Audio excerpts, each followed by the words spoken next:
नमस्कार दर्शकवृन्दहरू, म तपाईहरुलाई आज विदेशमा विशेष गरेर युकेमा रहेर पनि यहाँ कोरोना भाइरसको कतिको असर छ, कोरोना भाइरस सम्बन्धी के कस्तो भइरहेको छ भन्ने कुरा जानकारी दिलाउनका लागि नेपाली डाक्टर हेमराज सापकोटालाई मैले तपाईहरु समक्ष निम्ताएको छु।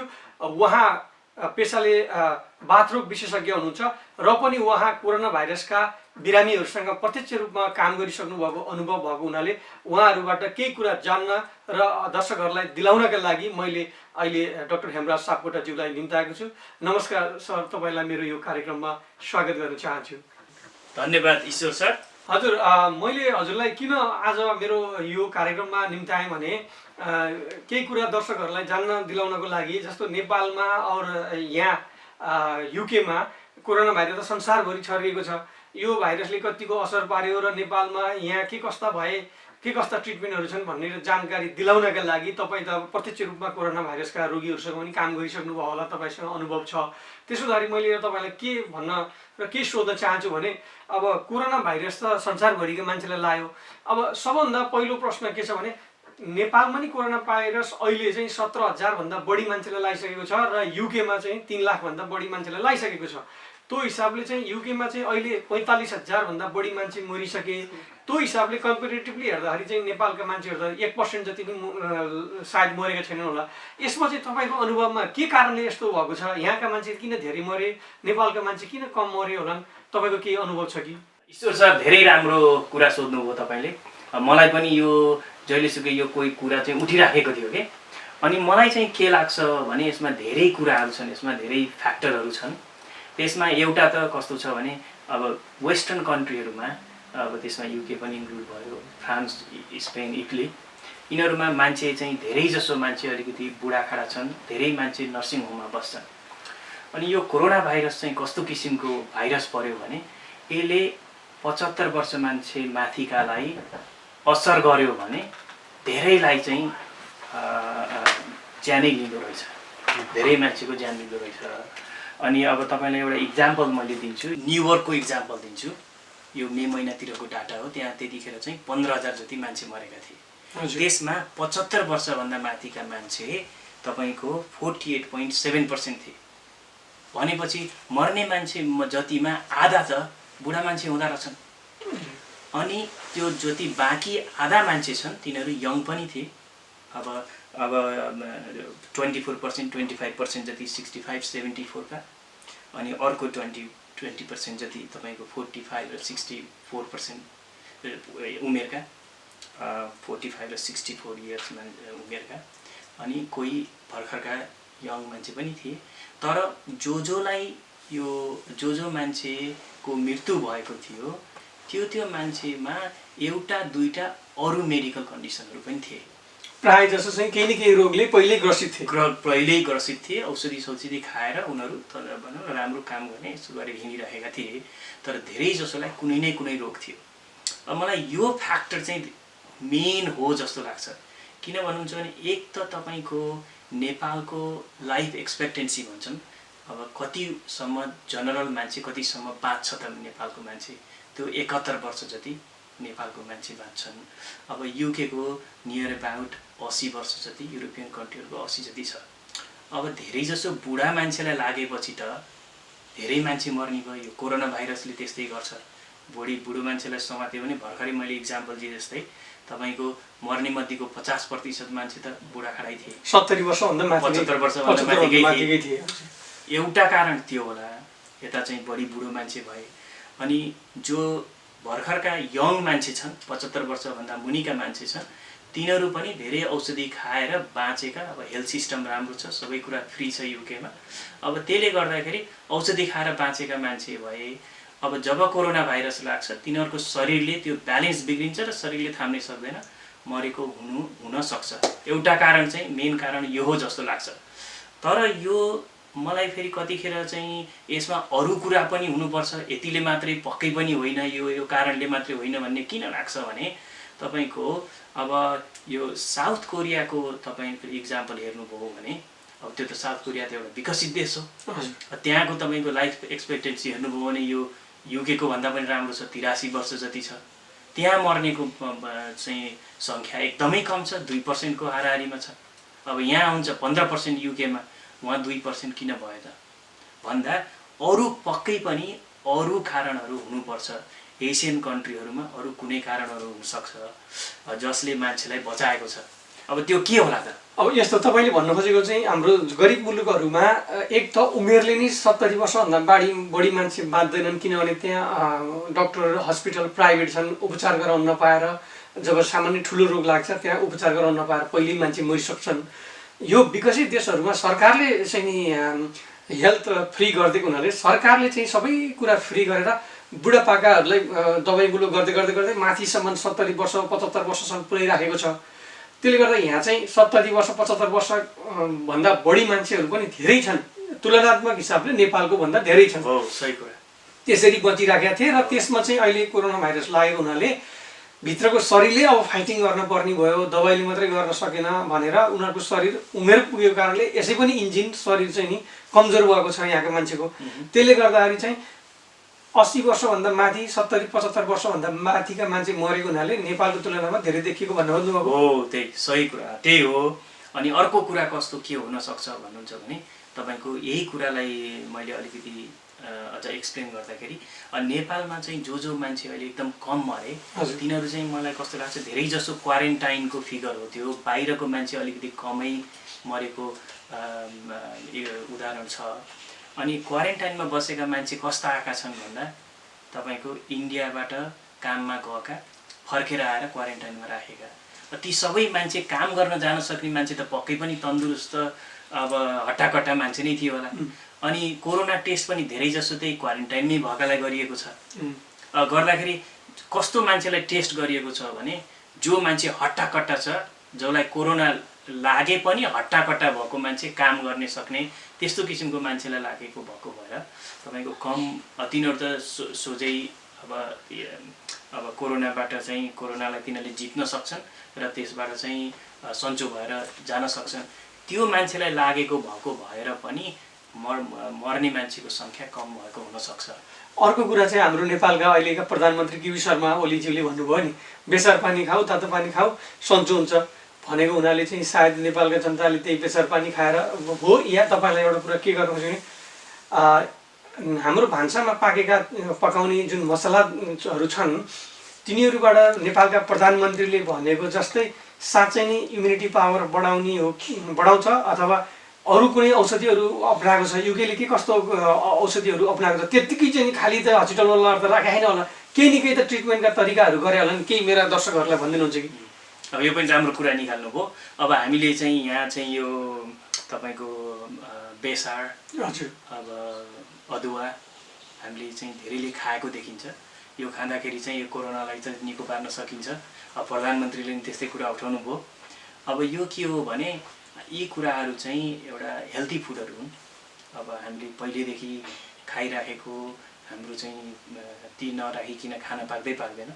के कुरा छ भने यिनीहरू यी हामीले राख्ने चिजहरू मरमसलाहरूमा चाहिँ यो कीटाणु मार्न सक्ने शक्ति छ र हाम्रो शरीरमा भएको विषादी कुरालाई चाहिँ शरीरबाट निकाल्ने अथवा नराम्रो चिजलाई राम्रोमा कन्भर्ट गरेर शरीरबाट निकाल्ने किसिमको तत्त्व त्यसमा भएको भएर यसले चाहिँ काम गर्न सक्छ भन्ने एउटा आधार चाहिँ छ। तर तपाईँको कुनै पुष्टि भएको छैन। अब यो चाहिँ अब रिसर्च गरेर पुष्टि भएको भएदेखि चाहिँ यसले हो गर्छ, यो खानुपर्छ भन्न मिल्थ्यो। अब हामीले चाहिँ अब के भन्छौँ भने यस्तो कुरामा अब कुनै त्यस्तो वैज्ञानिक आधार चाहिँ छैन यसले चाहिँ कामै गर्छ भन्ने। तर खाँदैमा केही कुरा बिग्रिँदैन, हामीले चाहिँ यसरी बिरामीलाई सल्लाह दिन्छौँ। अनि अर्को कुरा मैले अघि नै हजुरलाई भने युकेका जुन अहिले सबैको संसारभरिकै आशाको केन्द्रबिन्दु चाहिँ नि युके नै भएको छ। किनभने अक्सफोर्ड युनिभर्सिटीले चाहिँ यसका खोपहरू निकाल्दैछ अरे, सबभन्दा छिटो अक्सफोर्ड युनिभर्सिटीले निकाल्ने भएको छ। अथवा मानवहरूमा भनौँ न मानिसहरूमा प्र्याक्टिकल पनि गरिसकेका छ भनेर भनेछन्। यसमा के कस्तो भइरहेको छ तपाईँलाई थाहा छ? यस सम्बन्धमा भ्याक्सिनको चाहिँ कुन स्टेजमा गएको छ? अब चाहिँ नि युकेमा भ्याक्सिन दिन तयार भएको छ छैन? केही जानकारी तपाईँलाई जानकारी भएसँग केही दिनुहोस् न। त्यसमा तपाईँले भन्नुभएको थियो यहाँ युकेमा के कस्तो उपचार भएको छ भनेर। अब धेरै जसो मान्छे त तपाईँको केही औषधि नै नगरिकन आफै निको हुन्छ। यो भाइरस हो, भाइरसको चाहिँ औषधि छैन, उयो रुगा खोकी जस्तै तपाईँको आफै सन्चो हुन्छ धेरैजसो मान्छेलाई। जब मान्छे चाहिँ अस्पतालमा गएर भर्ना गर्न पर्ने स्थिति हुन्छ त्यतिखेर चाहिँ अब विभिन्न किसिमको रोगको चरणअनुसार औषधि पनि त्यही अनुसार अब विभिन्न किसिमको दिइन्छ। त्यसमा चाहिँ अब साधारण अक्सिजन दिने सुरुमा, अब अक्सिजन दिने पनि विभिन्न किसिमका तरिकाहरू छ। अब यत्तिकै मुखमा मास्क लगाएर राखिदिन पनि सकिन्छ, त्यसमा प्रेसर दिएर पनि अक्सिजन दिन सकिन्छ। अब त्यसै गरेर अब तपाईँको अति नै सिरियस भएर आइटियुमा लगेर राख्नु पर्यो भने तपाईँको मेसिनै लगाएर पनि दिनुपर्ने हुन्छ। अब त्यो बाहेक अरू औषधिहरू चाहिँ तपाईँको यो धेरैजसो हामीले चाहिँ सिम्टोमेटिक जे समस्या देखिन्छ त्यसैलाई चाहिँ समस्याको समाधान गर्ने जस्तै हामी पहिलेदेखि आइराखेका औषधिहरू दिन्छौँ। अब अहिले भर्खरै चाहिँ तपाईँले समाचारमा धेरै सुन्नुभयो होला, एउटा स्टेरोइड ट्रिटमेन्ट डेक्सामेथाजोन भन्छ, त्यो चाहिँ एउटा ब्रेक थ्रु जस्तै गरेर आयो। अब मान्छेलाई कस्तो भने तपाईँको सिरियस भएको बिरामी आइटियुमा भर्ना भएको छ भने त्यो औषधि दियो भनेदेखि 3 जनामा 1 जना बाँच्ने त्यस्तो चान्स बढाइदियो त्यसले। अब त्यो औषधि फेरि चाहिँ एउटा भनौँ न यो गडले दिएको जस्तै ब्लेसिङ जस्तै तरिकाले आयो, किनभने अति सस्तो, धेरै पहिलादेखि जसले पनि युज गरेको। अब डक्टरसँग एक्सपिरियन्स यतिकै दिए पनि त्यति धेरै साइड इफेक्ट नहुने त्यस्तो किसिमको औषधि, पैसामा खर्च भनेको अति नै सस्तो औषधि, यतिकै अब नेपाल इन्डियातिर चाहिँ तपाईँको अति नै सस्तो त्यस्तो औषधि आउँदाखेरि चाहिँ अब अहिले यहाँ चाहिँ तपाईँको जुनको मिडल अफ द जुनतिर चाहिँ त्यो औषधिले काम गर्छ भन्ने पत्ता लाग्यो, तुरुन्तै भोलिपल्टदेखि नै एनएचएसमा त्यो युज हुन्छ। अब त्यसपछि अर्को एउटा औषधि छ अलिकति सिरियस भएको मान्छेलाई, यो भाइरस एन्टिभाइरल भन्छ त्यसलाई। त्यसले चाहिँ मान्छेलाई बचाउन चाहिँ सहयोग चाहिँ गर्दैन, तर त्यसले चाहिँ सिरियस भएको मान्छेलाई भनौँ न तपाईँको 15 दिन हस्पिटलमा बस्नु पर्थ्यो भने 11 दिनमा झारेर 4 दिनसम्म छिटो चाहिँ निको हुने त्यस्तो वातावरणको सिर्जना गरिदिन्छ शरीरभित्र। भन्नाले इम्युनिटी पावर बढाएर भित्रभित्रै रोगसँग लड्न सक्ने शक्ति बढाउने भएको हुनाले त्यो औषधि पनि खुवाउँछ, आजभोलि खुवाउँछ, युकेमा खुवाउँछ, त्यो पनि दिन्छ। हजुर। अब त्यो औषधि अलिक महँगो छ, हजुर, तर त्यो पनि बिरामीहरूलाई चलाउन मिल्छ। अब अस्ति भर्खर आज चाहिँ 1 हप्ता पनि भएको छैन, अर्को एउटा औषधि चाहिँ इन्टरफेरोन बिटा भन्ने छ, त्यो कम्पनीले गरेको ट्रायलमा चाहिँ त्यसले एकदमै राम्रो काम गर्छ। यो चाहिँ डेक्सामेथाजोन जस्तै किसिमको मान्छेलाई बचाउन सहयोग गर्छ भनेर आएको चाहिँ छ, तर ठुलो ट्रायल हुनुपर्छ त्यसलाई चाहिँ यसरी प्र्याक्टिकलमै हामीले युज गर्नको लागि, रियल लाइफमा युज गर्नको लागि त्यो चाहिँ भइसकेको छैन। अब हामीले त्यो चाहिँ वेट गर्छौँ। अब त्यहाँ अरू औषधिहरू पनि छन्। अब एउटा चाहिँ यो बाथको लागि युज गर्थ्यौँ हामीले पहिला औषधि, त्यसले पनि काम गर्छ भन्ने छ, तर त्यसको लागि ट्रायल भइराखेको छ। अर्को एउटा चाहिँ एन्टिबायोटिक्स, यो घाँटीसाँटी दुखेको बेलामा खाने एन्टिबायोटिकले काम गर्छ कि भनेर त्यो पनि अहिले ट्रायल भइराखेको छ, तर त्यो पनि अहिले हामीले रेगुलरमा युज गर्न मिल्दैन। अनि तपाईँको चाहिँ अब यो अब केही समयमा त्यसको बारेमा पनि यो रिजल्टहरू आउँछ र हामीलाई बढी थाहा हुन्छ। अर्को यो हाइड्रोक्सिक्लोरोक्विन मलेरियाको औषधिले काम गर्छ भनेर तपाईँको धेरै हल्ला भयो, तर अब अहिले के कन्फर्म भयो भने त्यसले काम गर्दैन। अब चाहिँ जस्तो पाए त्यस्तो बिरामीलाई युज गर्यो भनेदेखि हानि गर्न सक्छ, फाइदा गर्दैन भनेर हामीले त्यो स्टप युज गर्न चाहिँ स्टप भयो यहाँ चाहिँ। त्यस्तै हो। अब तपाईँले चाहिँ भन्नु होला अब यो प्रिभेन्सन गर्नको लागि के छ भनेर अहिले भर्खरै कुरा उठाउनु भयो भ्याक्सिनको बारेमा। हजुर। अब यो भ्याक्सिनको बारेमा चाहिँ के छ भने अब अक्सफोर्डको त चाहिँ तपाईँले सुन्नुभयो होला, धेरैचोटि चाहिँ न्युजमा आयो। अहिलेसम्मको अब प्रोग्रेस तिनीहरूको एकदमै राम्रो छ, जुन तरिकाले जानुपर्ने हो त्यही तरिकाले गइरहेको छ। अब पहिला भन्दा चाहिँ सेप्टेम्बरसम्म हामीलाई थाहा हुन्छ यसले काम गर्छ कि गर्दैन, अझ भ्याक्सिनै कति मिलियन त भ्याक्सिनै निकाल्न सक्छौँ भन्ने कुरा थियो। तर प्रब्लम के भइदियो भन्नुहुन्छ भने ठ्याक्क जब चाहिँ त्यो भ्याक्सिनको यहाँ परीक्षण सुरु हुन लाग्यो त्यतिखेर युके लकडाउन चाहिँ ठ्याक्क पास गरेर अब केसहरू एकदमै घट्यो। अब केसहरू घटिसकेपछि उनीहरूलाई अप्ठ्यारो भयो, किनभने तपाईँको यति धेरै मान्छेलाई त्यो भ्याक्सिन दिनुपर्छ कि यसले काम गर्छ कि गर्दैन भनेर पत्ता लगाउनको लागि अब त्यति मान्छे नै भएन। त्यो कारणले गर्दाखेरि अलिकति ढिलो भएको छ। अब अहिले त गरिराखेको छ। अब अहिले चाहिँ तिनीहरूले चाहिँ अमेरिका र अफ्रिका अनि साउथ अमेरिकातिर मान्छेहरूलाई चाहिँ अब त्यो ट्रायलमा रिक्रुट गर्ने अनि त्यो हेर्ने भनेको छ। अब यो चाहिँ अब अहिलेको यो वर्षको अन्तिमसम्म हामीलाई चाहिँ केही थाहा होला त्यसको बारेमा। चाहिँ उत्पादन चाहिँ यहाँकोले गरेको, अक्सफोर्ड युनिभर्सिटीले गरेको परीक्षण गर्नलाई चाहिँ अमेरिका अफ्रिकातिर अन्यत्र ठाउँमा लगेर लानुपर्ने भयो। अब किनभने मान्छे धेरैलाई परीक्षण गर्नुपर्ने भएको र युकेमा थोरै भएका मान्छे भएको हुनाले धेरै मान्छे भन्नाले कति 3 लाख त बढिसकेको छ यहाँ पनि हो। तर त्यो 3 लाख बढिसकेको त तपाईँको धेरै जसो केस त तपाईँको पहिला भयो जब यो भ्याक्सिन चाहिँ रिसर्च सुरु भयो र चाहिँ कस्तो हुन्छ नि रिसर्चको पनि धेरै स्टेजेस हुन्छ। पहिला चाहिँ जस्ट हेल्थी मान्छेलाई दिन्छ, त्यसपछि अलि बुढोखाडालाई दिनु पर्यो, उमेर अलि बढी भएकोलाई दिनु पर्यो, काम गर्छ कि गर्दैन भनेर पत्ता लगाउन। त्यो गर्ने बेलामा के भइदियो भने अब मान्छे यहाँ चाहिँ जो मान्छेलाई इन्फेक्सन रेट छ अहिले त जम्मा यहाँ तपाईँको 500-600 जनालाई हुन्छ दिनको, त्यो रेटले गर्दा भएन, पुगेन त्यो रेटले। तपाईँको धेरै 30-40 हजार मान्छेलाई यो अहिले चाहिँ त्यो इन्जेक्सन दिने र हेर्ने यसले काम गर्छ कि गर्दैन भनेर देखाउन खोजिराखेको छ तिनीहरूले।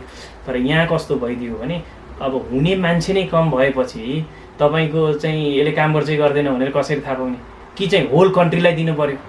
त्यो त गरेर त अब यो औषधि सेफ छ कि छैन, धेरै मान्छेलाई दिँदा यो बुढो खाडो भर्खरको बच्चा बच्ची सबैलाई दिँदाखेरि यो ठिक छ कि छैन भनेर पत्तै नलागेको बेलामा सबैलाई दिने त कुरो भएन। त्यसले गर्दाखेरि यिनीहरूलाई गाह्रो परेको। अब चाहिँ यिनीहरूले अघि भने जस्तै अब यो साउथ अमेरिका जहाँ चाहिँ अहिले चाहिँ महामारीकै रूपमा फैलिएको छ, अब अफ्रिकामा पनि यो त्यस्तै भइरहेको छ। त्यसले गर्दाखेरि अब यिनीहरूलाई सजिलो हुन्छ होला र यो वर्षको अन्तिमसम्ममा त्यसको बारेमा हामीले केही फर्दर जानकारी पाउँछौँ। त्यो एउटा भ्याक्सिन चाहिँ नि परीक्षण गर्नलाई कति महिना जति लाग्दो रहेछ खासमा नर्मली? नर्मली त तपाईँको धेरै वर्ष एक्ज्याक्टली थाहा छैन, तपाईँको 5-7 वर्ष 10 वर्ष लाग्ने कुरा हो यो। अब अहिले यिनीहरूले चाहिँ त्यो सबैलाई 1 वर्षमा 18 महिनामा गर्न खोजिरहेका छन्। अब यो चाहिँ ठुलो उपलब्धि हो। अब सबैले सहयोग गरेर गभर्मेन्ट आत्तिएको छ, यो रेगुलेटरी बडी भन्छ यिनीहरूलाई चाहिँ कन्ट्रोल गर्ने। अब यिनीहरूले चाहिँ सबै कुरा राम्ररी गरून् भनेर प्रत्येक स्टेप हेर्ने, तिनीहरूले पनि अहिले चाहिँ छिटो काम गरिदिएको कारणले गर्दाखेरि यो धेरै वर्ष लाग्ने कुरा पनि अहिले एकदमै छिटो द्रुत गतिमा भइरहेको छ। 18 महिनासम्म केही हुनसक्छ कि भन्ने कुरा छ, तर अब ग्यारेन्टी चाहिँ केहीमा छैन। अहिले तपाईँको संसारभरिमा तपाईँको 23-24 वटा कम्पनीहरू चाहिँ धेरै अगाडि बढिसकेका छन् यो बनाउनलाई। अब त्योभन्दा पनि कति धेरै कम्पनीहरूले गराउन खोजिरहेका छन्। त्यसमध्ये 3-4 वटा कम्पनीहरू चाहिँ एकदम अगाडि छन्। अस्ति भर्खर पेपरमा आएको पनि थियो, त्यो मध्ये एउटा अक्सफोर्ड चाहिँ धेरै अगाडि छ भन्ने सुनिएको छ। अनि डाक्टर साहब एउटा मैले तपाईँलाई सोध्न खोजेको क्वेसन के हो भने नेपालमा अहिले यतिखेर आजका दिनसम्ममा 17,000 भन्दा बढी कोरोना सङ्क्रमितहरू भइसकेका छन्। त्यो तुलनामा नेपालमा जम्मा अहिलेसम्ममा मेरो विचारमा 43-44 जना जति मरे। तर त्यसको कम्पेरिटिभली हेर्दाखेरि तुलनात्मक रूपले हेर्दाखेरि युकेमा 2,000-3,000 नै नेपालीहरूलाई लागेको थियो कि थिएन। आजका दिनसम्म आउँदाखेरि यहाँ चाहिँ 70 जना जति मान्छेहरू मरिसके नेपाली। त्यो कसरी अथवा किन होला? यहाँका पनि कमजोर भएर हो कि किन होला? त्यसमा केही भनिदिनुहुन्छ कि? त्यही त यो धेरै राम्रो कुरा उठाउनु भयो। अहिले चाहिँ यो यहाँको हेल्थ सेक्टरमा चाहिँ यो कुरा धेरै राम्रो उठेको छ। यो कुरा क्लियरै भइसक्यो। हामी यहाँ के भन्छ भने BAME ग्रुप भन्छ अथवा BAME कम्युनिटी भन्छ। BA भनेको black Asian ethnic minority group. अब तिनीहरू चाहिँ तुलनात्मक रूपमा यहाँको व्हाइट भन्दा बढी मरेको देखियो। अब यसको चाहिँ किन मरेको हो भनेर चाहिँ अब इन्क्वायरी हुँदैछ, त्यसमा तिनीहरूले रिभ्यू गर्दैछन् र हामीलाई बढी थाहा होला। अहिलेसम्मको तथ्याङ्क अनुसार तपाईँले भनेको कुरा जायज हो, एसियन मान्छेहरू धेरै मरेका छन्। अब त्यो किन धेरै मरेका हुन् त भनेर एक्ज्याक्टली कुरा थाहा छैन। तर अघि मैले भने जस्तै अब मान्छेलाई बढी चाहिँ यो यहीँको मौसमसँग अथवा यहीँको क्लाइमेटसँग चाहिँ नि त्यो पनि हुनसक्छ। अब यिनीहरूले के सोच्यो भनेदेखि यो यहाँ विदेश नेपालबाट इन्डियातिरबाट आएका मान्छेहरू हेल्थ सेक्टरमा काम गरेका छन्, बढी तपाईँको नर्सिङ होममा बढी गरेका छन् होइन, त्यो कुराले गर्दा हो कि अब प्रोपोर्सनेटली नेपालबाट आएको इन्डियाबाट आएको मान्छेहरू चाहिँ हाई रिस्क एरियामा काम गरेर फ्रन्ट लाइनमा काम गरेर डोज बढी धेरैचोटि चाहिँ रिपिटेड एक्सपोजर भएर हो कि अब फेरि धेरै जसो मान्छेहरू जुन अब एसियन कन्ट्रीहरूबाट आएका ब्ल्याक पिपलहरू जुन यहाँ आएका छन् उनीहरू सिटीहरूमा छन्। अब कन्जेस्टेड ठाउँमा बस्दाखेरि भएको हो कि एउटा कुरा के थाहा छ भने जहाँ चाहिँ अलि मान्छेहरू गरिबहरू छन्, अलि बस्ने स्थिति त्यस्तो छैन, उनीहरूलाई पनि भएको देखिएको छ, बढी भएको देखिएको छ, बढी खतरा जस्तो देखिएको छ। त्यो कारण पनि हुनसक्छ। अर्को कुरा यिनीहरूले के देखिएको छ भने एसियन कम्युनिटीको मान्छे बढी डायबिटिज भएको देखियो। यिनीहरूको चाहिँ यहाँको हेर्दाखेरि एसियनलाई 40% डायबिटिज छ भने यहाँको कम्युनिटीलाई 25% मात्रै देखियो। अनि डायबिटिज भएको मान्छेलाई के हुन्छ भन्नुहुन्छ भने इन्फेक्सन हुने चान्स हुन्छ, अर्को इन्फेक्सन, त्यही बिरामी भएको बेलामा अर्को इन्फेक्सन हुने चान्स हुन्छ। अब त्यसले इन्फेक्सन भयो भनेदेखि कम्प्लिकेसन बढी हुन्छ। अब कम्प्लिकेसन बढी भयो भने मर्ने चान्स बढी हुन्छ। अब त्यही हो, हेर्नुहोस् अब यसमा चाहिँ एक्ज्याक्टली के हो भनेर रिभ्यू भइरहेको छ, हामीलाई पनि थाहा छैन। अब भन्नु होला त्यो हो भनेदेखि त नेपालमा पनि फेरि त्यही मान्छे नेपालमा किन कम मरिरहेको छ? मैले त्यही कुरो भन्दै थिएँ तपाईँले, नेपालमा 17,000 क्रस हुँदाखेरि त्यति थोरै मान्छे मर्नुको कारण के होला? अब त्यो थाहा छैन। हेर्नुहोस् अब यहाँ चाहिँ अब धेरै कुरा छ। यहाँ यो उपचारै गर्ने कुरामा चाहिँ एसियनहरूलाई कम उपचार हुन्छ कि रेसिजमले चाहिँ केही इफेक्ट गरेको छ कि यसमा, त्यसको पनि कुनै कुरा छ कि केही फ्याक्टर छ कि भन्ने कुराहरू पनि छ। तर अब अहिलेसम्म एक्ज्याक्टली के हो भन्ने थाहा छैन। अब उहाँको मान्छेसँग चाहिँ नेपालमा वातावरणमा त्यहीँको वातावरणसँग घुलमिल गरेको मान्छेसँग छुट्टै शक्ति हुने, अनि त्यहाँबाट चाहिँ युकेमा आउँदाखेरि त्यो शक्ति अब वातावरण बिग्रेको भयो, अर्कै वातावरण भएको भएर त्यो शक्तिले काम नगर्ने भएर मान्छे मरेको हो कि? अब यो कुरा चाहिँ तपाईँ हेर्नुहोस्, हामीले हेर्नै पर्छ। 2-3 वर्षमा पक्कै पनि पछि थाहा होला, बढी अध्ययन गर्दै गएपछि। अहिलेलाई चाहिँ यो ठुलो आश्चर्य जस्तै कुरा भएको छ। अनि अर्को एउटा मैले तपाईँलाई एउटा क्वेसन गर्न खोजेको थिएँ, जस्तो नेपालमा चाहिँ विभिन्न थरीका भ्याक्सिनहरू दिन्छन्, त्यो भ्याक्सिनको असर पनि पर्यो हो कि नेपालमा? त्यो पनि सही कुरा निकाल्नुभयो। के छ भने अब यहाँ जस्तै बिसिजीको भ्याक्सिन दिँदैन। अब नेपालमा चाहिँ बिसिजीको भ्याक्सिन सबैलाई दिइन्छ। अब बिसिजीले तपाईँको यो ट्युबरकुलोसिसलाई मात्रै, टिबीलाई मात्रै काम गर्छ भन्ने छैन। यसको चाहिँ एउटा इम्युनोमोडुलेटरी भन्छ, हाम्रो शरीरको चाहिँ रोगसँग लड्ने क्षमतालाई चाहिँ बढाउन पनि सक्छ। त्यो कारणले गर्दाखेरि पनि भएको हो कि भन्ने कुरा पनि छ। अब त्यो चाहिँ त कम्प्लिटली डिफ्रेन्ट कुरा भयो। अब नेपालमा दिइन्छ, यहाँ दिइन्न, एसियन कन्ट्रीहरूमा दिइन्छ, यहाँ दिइन्न। त्यसले गर्दाखेरि हुनसक्छ। अब अघि भने जस्तै यी सबै कुराहरू अब स्पेकुलेसन, अब यो के भन्छ, स्पेकुलेसनलाई चाहिँ अब यो एक्सप्लेन गरिएको मात्रै हो यिनी विभिन्न तरिकाले। एक्ज्याक्टली के हो भन्ने कुरा चाहिँ अब थाहा छैन। विभिन्न अनुमानहरू मात्रै हो। अब यो चाहिँ पछि थाहा हुन्छ, 1-2 वर्षमा जब यो चाहिँ यसको रिसर्च गर्दै जाँदाखेरि अब पक्कै पनि हामीलाई थाहा हुन्छ। र तपाईँ 2 वर्षपछि, 1 वर्ष 2 वर्षपछि फेरि यसरी भेट हुने मौका मिल्यो भने मैले त्यसको बारेमा तपाईँलाई अपडेट गराउँला। अन्तमा हाम्रा दर्शकहरूलाई केही भनिदिनु छ कि यस कोरोना भाइरसको बारेमा युकेमा भएका छुटेका कुराहरू केही छ भने भनिदिनुहोस्। अब यो त हेर्नुहोस्, अब धेरै आत्तिहाल्नुपर्ने कुरा पनि होइन। अब नाति भनौँ भने यति धेरै मान्छे मरेका पनि छन् यहाँ युकेमा चाहिँ। अब नेपालको कुरा हेर्दाखेरि जम्मा <1% मान्छे मर्नु भनेको त्यति ठुलो कुरो त होइन। त्यही पनि जसको घरबाट त्यो <1% मान्छेको मृत्यु हुन्छ, उहाँहरूको लागि त यो ठुलो लस हो। अब यसबाट चाहिँ बच्नु नै सबभन्दा ठुलो उपाय हो यसको। अब मैले के भन्छु भने मैले चाहिँ धेरै नेपालमा भिडभाडमा जाँदाखेरि मास्क लगाएको देख्छु, तर हात कतिको धुनुहुन्छ, मास्क मात्रै लगाएर हुँदैन।